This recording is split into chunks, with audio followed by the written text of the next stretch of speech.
Hey guys, how's it going? Lost in heaven here. आज हम आए हैं एक काफ़ी अच्छी जगह, अपेंजेल करके एक जगह है स्विट्ज़रलैंड में, वहाँ पर। लेकिन आज की वीडियो में बात करूँगा मैं आपके साथ उन लोगों के लिए जो कि स्टूडेंट्स यहाँ पे आ रहे हैं और उन लोगों के लिए भी जो कि काम के लिए आ रहे हैं। कौन सी ऐसी चीज़ें हैं जो कि आपको ध्यान रखनी पड़ेगी जब आप यहाँ पे आएंगे। So things that you need to know before coming to Switzerland.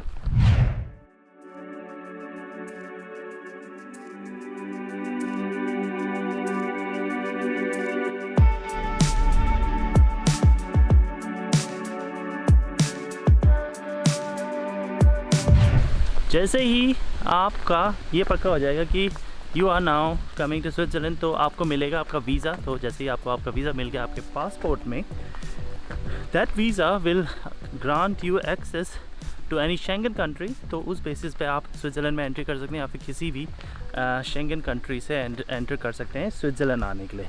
जैसे आप एंट्री करेंगे 15 दिन के अंदर स्विट्ज़रलैंड में आने के बाद आपको आपकी रजिस्ट्रेशन कराना पड़ेगा जहाँ भी आप रह रहे हैं, और 1 से 2 महीने में आपको मिलेगा आपका एक रेजिडेंस परमिट।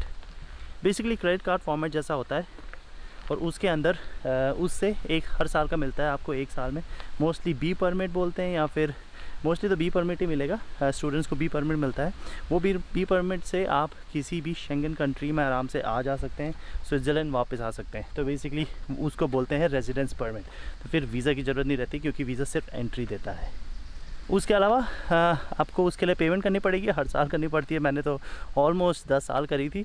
अराउंड 150, 160, 170 फ्रैंक ऐसे कुछ रहता है, डिपेंड करता है आप किस कैंटन में आके रह रहे हैं। उसके लिए प्रोसेसिंग में मेरे ख्याल से 1 से 2 महीने लग जाते हैं। पर otherwise you don't really need, क्योंकि आप 1 महीने में ही स्विट्ज़रलैंड छोड़ के कहीं जाएंगे नहीं, तो नहीं, इसलिए I think then you can wait for that. और जैसे ही वो आपके पास वो कार्ड आ गया, then of course you can do every other thing, because it allows you to open your bank account, get a phone, anything else that you want to do. It will act as an identity card for you.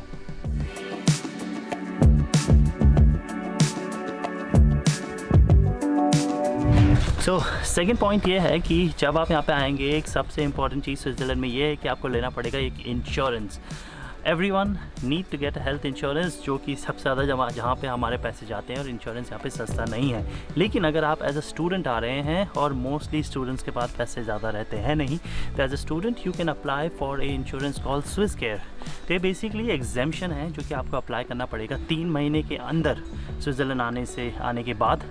Remember, within 3 months आप ये Swiss care के लिए apply कर सकते हैं। और वहाँ का जो इंश्योरेंस है काफ़ी चीप है, मेरे ख्याल से अराउंड लाइक 60-70, मेरे टाइम पे 70-80 फ्रैंक्स हुआ करता था हर महीने। और जो नॉर्मल इंश्योरेंस है वो जा सकता है करीब 300 फ्रैंक हर महीने। तो इससे बहुत ही बड़ा डिफरेंस है। एटलीस्ट अगर आप स्टूडेंट हैं तो इसके लिए ज़रूर अप्लाई कीजिएगा फॉर हेल्थ इंश्योरेंस। और जो नॉर्मल, अगर आप जॉब वगैरह के अकेले आ रहे हैं, तो आपको नॉर्मल इंश्योरेंस के लिए अप्लाई करना पड़ेगा। तो नॉर्मल इंश्योरेंस बेसिकली जो हेल्थ इंश्योरेंस रहता है, जैसे कि मैंने कहा 300 से 350, 400 फ्रैंक, इससे आगे भी जा सकता है। वो डिपेंड करता है आपकी एज पे और आप कहाँ रह रहे हैं स्विट्ज़रलैंड में। तो ये दोनों चीज़ें आपको बताएगी कि आपका इंश्योरेंस कितना होगा।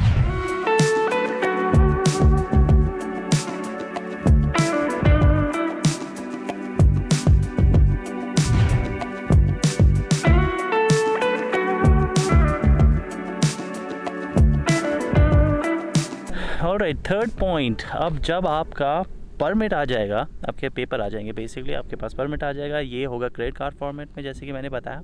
वो लेके आप जाएंगे आपके बैंक में, जो भी बैंक आप चूज़ करेंगे वो बैंक में जाके आप अपना फिर अकाउंट खोल सकते हैं उस परमिट के बेसिस पे।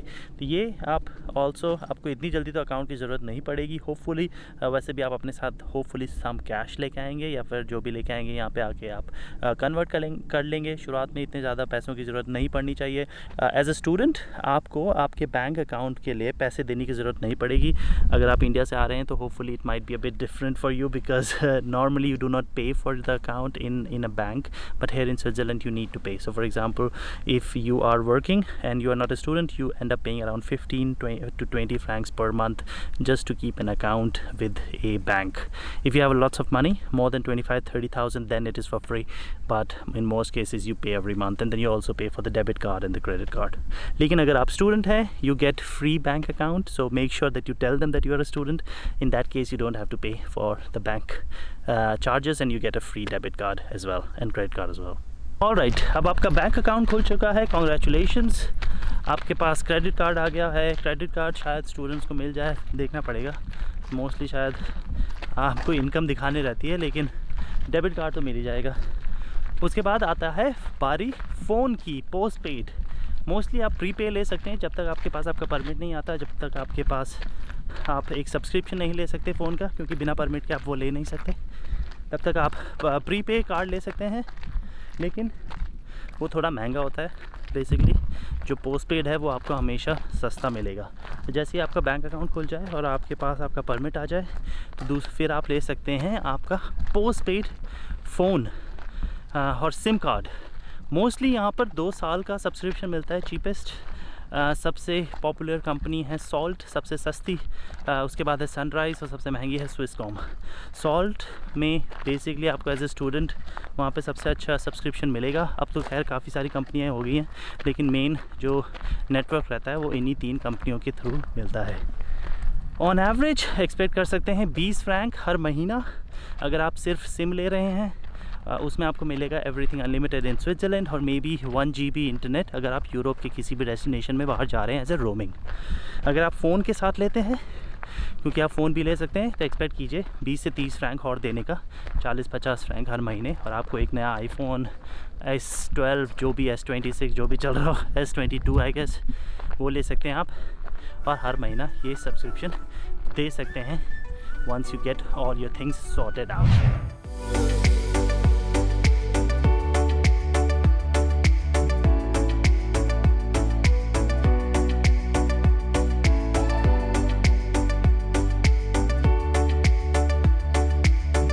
उसके बाद बारी आती है अकोमोडेशन की। एज ए स्टूडेंट अकोमोडेशन ढूंढना काफ़ी मुश्किल हो सकता है अगर आप बड़े शहरों में आ रहे हैं, जैसे कि ज़्यूरिख या फिर बर्न, बाज़ल, जनीवा और ज़्यूरिख तो बहुत ही मुश्किल है। अदरवाइज़ एटलीस्ट फॉर स्टार्टर्स आप एक या तो एयरबीएनबी बुक कर सकते हैं, या फिर काफ़ी सारे अपार्टमेंट अवेलेबल हैं बड़े शहरों में, ज़्यूरिख या फिर जेनीवा में, जो कि होते हैं फर्निश्ड अपार्टमेंट्स। थोड़े एक्सपेंसिव हो सकते हैं, लेकिन पहले 1 से 2 महीने के लिए काफ़ी है। उसके बाद एक बार आप यहाँ पे आ गए, then you can easily search an apartment, because it's easier for someone to give you an apartment if you already live here. Otherwise mostly students share apartments among them, so you have one room within an apartment where you share maybe the kitchen, the living room and the bathroom. That normally ends up a bit cheaper.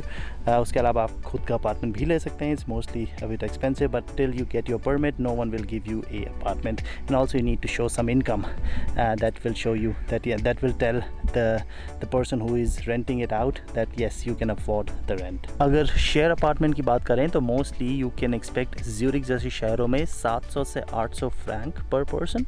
अगर आप burn में जा रहे हैं, जहाँ पे मैंने पढ़ाई करी है, वहाँ पे नॉर्मली आपको थोड़ा सस्ते में मिल जाएगा, तो around 500 to 600 Frank if you search it nicely. For a apartment, अगर आप खुद का 1 बेडरूम अपार्टमेंट लेना चाहते हैं, तो आपको मिल जाएगा ज़्यूरिख में around 1600 to 1800 Franks per month, और बर्न में around 1200 to 1000 Frank, which is quite cheaper, but burn is quite far away from Zurich. After accommodation बारी आती है ट्रांसपोर्टेशन की। ट्रांसपोर्टेशन स्विट्ज़रलैंड में काफ़ी एक्सपेंसिव हो सकता है, and at least for the first few months और days you will end up paying a lot of money if you want to travel around Switzerland, क्योंकि आपके पास कोई भी सब्सक्रिप्शन नहीं रहेगा।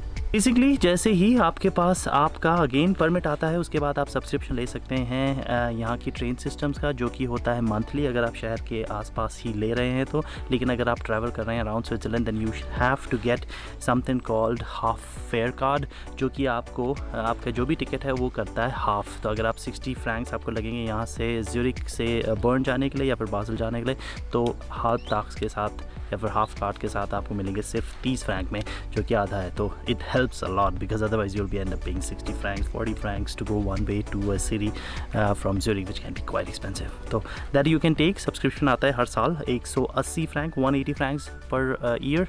सो that is a must if you are travelling around Switzerland. So Switzerland में जब आप ऐसे गाँवों में जा रहे हैं, ऊपर जाते हैं हाइकिंग करने, तो ऐसी आपको चीज़ें काफ़ी मिलेंगी which basically you can buy stuff like here you can get just some eggs. There is some money which you can put in there and that you will find it pretty much everywhere. So here special chicken, यहाँ पे है special chicken के अंडे. आप twin से पे कर सकते हैं या फिर कैश पे कर सकते हैं as you see. And then you have things like some you know cookies, homemade jam, bromberry, black.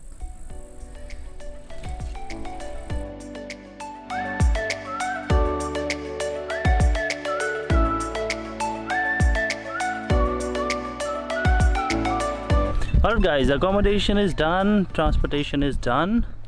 Afterwards this should be fine. अगर आपके पास ये सारी चीज़ें हो जाती है, you are more or less settled here. The next thing for students, most important part is working. Part time आप यहाँ पे काम कर सकते हैं 15 घंटे max, and in summer vacation full time. So I think in a month during June July I think is the vacation from the universities. Either ways, पहले 6 महीने आप लोग काम नहीं कर सकते as a student if you're not from EU.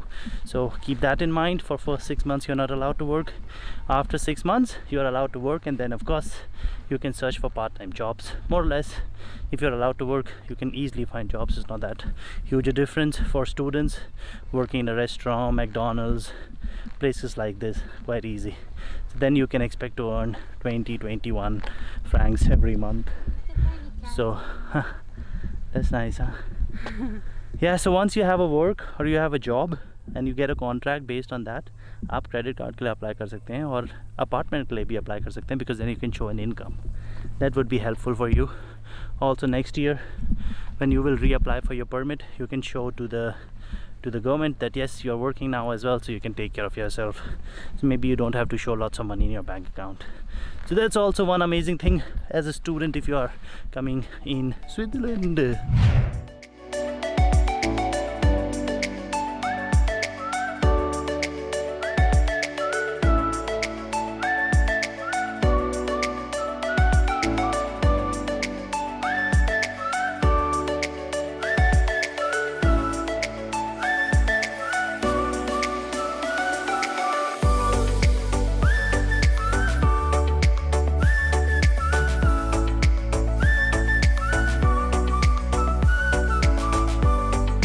Alright guys, so this was all the things that I wanted to share with you. Apart from that, अगर और भी कुछ आप जानना चाहते हैं तो लिखिए इसे comment section में.